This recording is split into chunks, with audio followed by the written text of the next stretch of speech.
ازيكم يا امارات؟ عاملين ايه؟ يا رب تكونوا بخير. تعالوا بقى نعمل اهش واطرى كيك شوكولاتة تحفة بجد، وطريقته سهلة وبسيطة جدا. شايفين قد ايه هش وجميل؟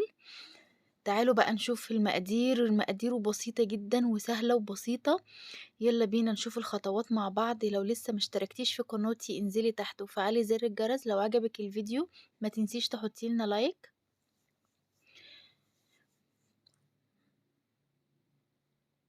بسم الله، تعالوا نشوف المقادير مع بعض.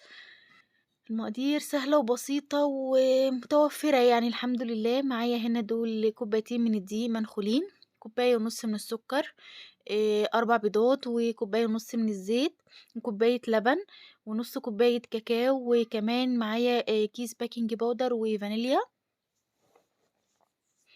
أول حاجة هنا أنا حطيت اللبن في الخلاط وهنزل عليه بالكاكاو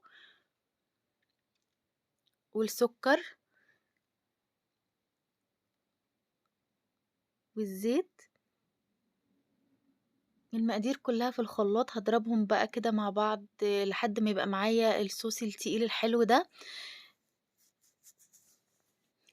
ضربتهم كويس علشان ايه يتقل ويبقى معايا بالقوام ده. هنزل بقى كده يعني هاخد كوباية من الخليط، كوباية كده كبيرة مليانة من الخليط ده، وهشيله كده اركنه على جنب لحد ما اخلص بقية المكونات.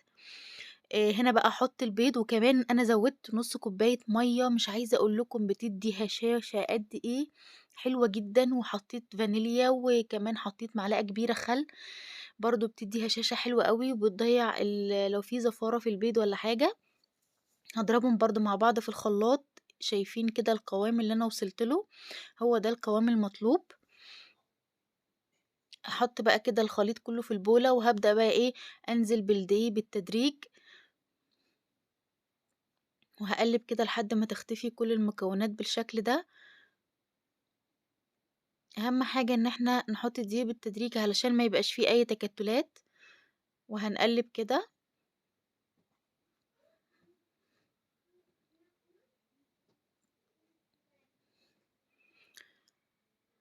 شايفين اهي؟ طريقة بسيطة وسهلة جدا. طبعا الجو برد قوي وعايزين بقى حاجة تدفينا، يعني الحاجة اللي هتدفينا في الوقت ده هي حاجة فيها اكيد شوكولاتة. قلبي كده كويس، يعني الحمد لله المقادير مظبوطة. إيه كمان نزلت بالبيكنج باودر، يعني البيكنج باودر هو كان كيس او ممكن تحطي معلقة كبيرة. هنقلب كده كويس لحد طبعا المكونات كلها ما تندمج مع بعضيها.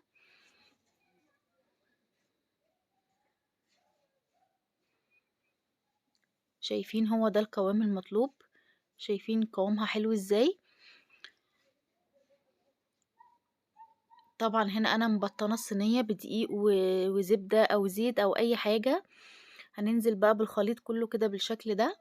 طبعا انا مشغله الفرن على درجه حراره 180، يعني قبل ما احط الكيكه بس كده ب5 دقايق مش اكتر من كده. الخليط تحفه بجد، حلو جدا وريحته حلوه قوي، وريحه الكاكاو فيه تجنن.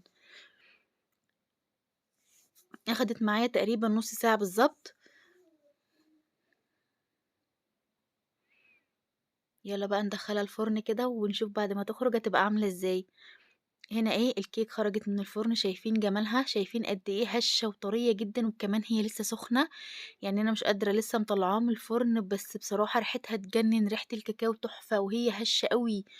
يعني هشة بطريقة فظيعة. تحسي كده ان هي سبونج كده، جميلة بصراحة. هسيبها بقى تبرد شوية وبعدين هوريكم هنعمل فيها ايه. هنا بقى كانت الكيك بردت، هبدأ بقى كده اخرمها خروم كده بسيطة، بخلة بسكينة بأي حاجة علشان بس ما تبهدليهاش، بالراحة يعني. علشان كده هنحط لها صوص حلو قوي. وممكن كمان تستغني عن الخطوة دي، ممكن تحطي عليها صوص بس اللي احنا شلناه من الخليط بس.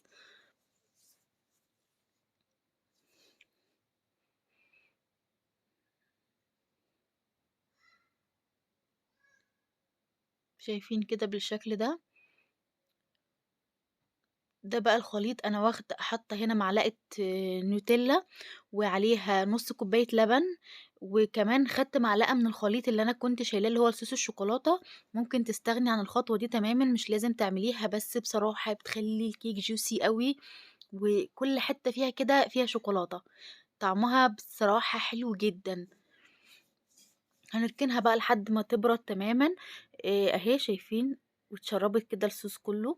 جبت بقى الخليط اللي أنا كنت راكناه، هنحطه بقى كده على الوش. هاوزّع بقى الصوص كده على الكيك بالشكل ده. هاوزّعه على الكيك كلّها يعني علشان يعني كلّه كده يبقى فيه من الصوص ده.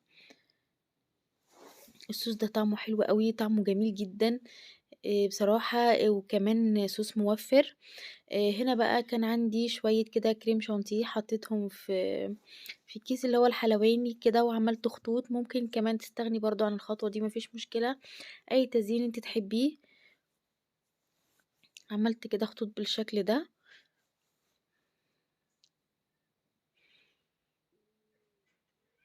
ممكن كمان تحطي طبقة كريم شانتيه بس هتحطيها قبل الصوص، يعني هتحطيها فوق الكيك على طول، وتحطي كمان عليها الصوص ده، بس برضه ما يعني كده الصوص كده الكيك طعمه أجمل. شايفين بقى، وجبت بقى الخلة كده وهاعمل خطوط كده بالشكل ده. أي تزيين يعني انت تحبيه هيدي شكل حلو، وكمان ممكن تسيبيها كده ما فيش مشكلة من غير أي تزيين، هو الصوص بس، وبصراحة كان طعمها حلو قوي. هاعمل كده خطوط رايح جاي بالشكل ده عشان تدي الشكل الحلو اللي انت شايفاه ده.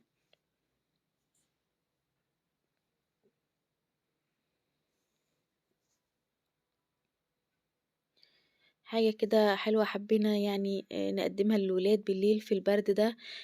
بيبقوا عايزين حاجة حلوة ياكلوها، فيعني لقيت ان دي ابسط حاجة ممكن نعملها، كيك بالشوكولاتة. طريقتها سهلة وبسيطة، وكمان طلعت طعمها حلو قوي، وكمان الصينية دي كبيرة جدا، يعني تقريبا طلعت معايا 12 حتة، كانوا كبار يعني حلوين قوي. مش الصينية كمان مش صغيرة. ممكن تقطعيها زي قطع الجاتوه كده، ممكن كمان تقطعيها مربعات صغيرة، الشكل اللي انت تحبيه.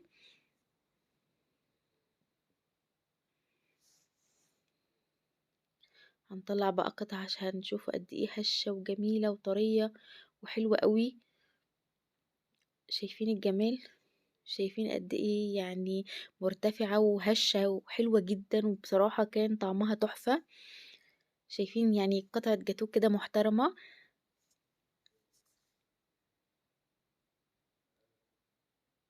يعني لو جايلك ضيف هتقدميها بسرعة، هتعمليها بسرعة كمان وتقدميها شكلها حلو قوي.